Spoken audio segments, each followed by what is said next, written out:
Hey everyone in internet land, or the people who watch me, which actually isn't a whole lot of people.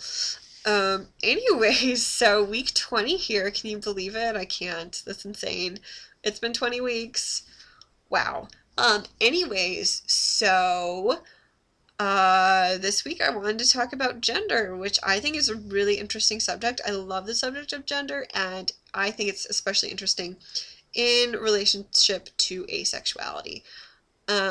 When I first joined the community and started getting active, one of the first things that I took, notice of was the higher proportion of genderqueers in the asexual community. And I thought, well, that's interesting. I wonder why that was. And so over the past couple of years, I've kind of been forming theories as to why that is.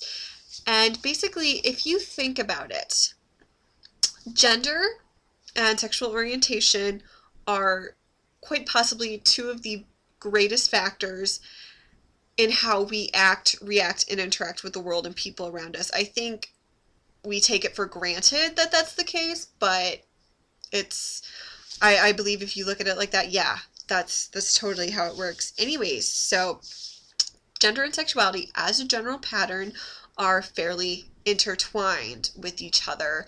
Now, obviously, there are exceptions. There are always exceptions, but this is as a general pattern. Um, I think gender is, most likely the product, obviously, of evolution, of human evolution, species evolution, whatever. I think gender came about because the gender traits, the things that have come to be gender traits, worked in basically ensuring the survival and continuation of the species.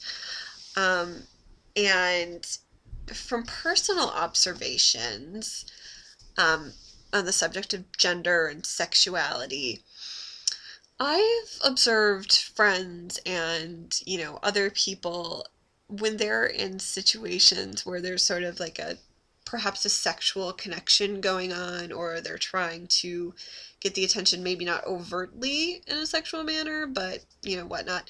Gender is often exaggerated. Women become, they basically flaunt their femininity. And a lot of males flaunt their masculinity. It's a strange sort of mating ritual, almost, if you look at it that way.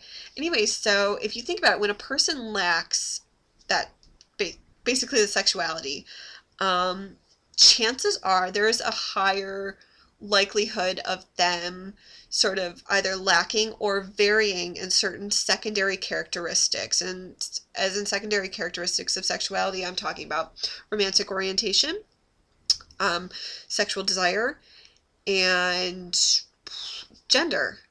And, obviously people outside of the asexual community vary in those areas too, but like I said, there seems to be a higher, chance in the asexual community because we don't have that sexuality that ties us to our bodies, to our physical selves, because, it's we're not attracted sexually to anyone or anything for that matter. Um, and so, I mean, to me, it just makes sense that for that very reason that we are full of genderqueers.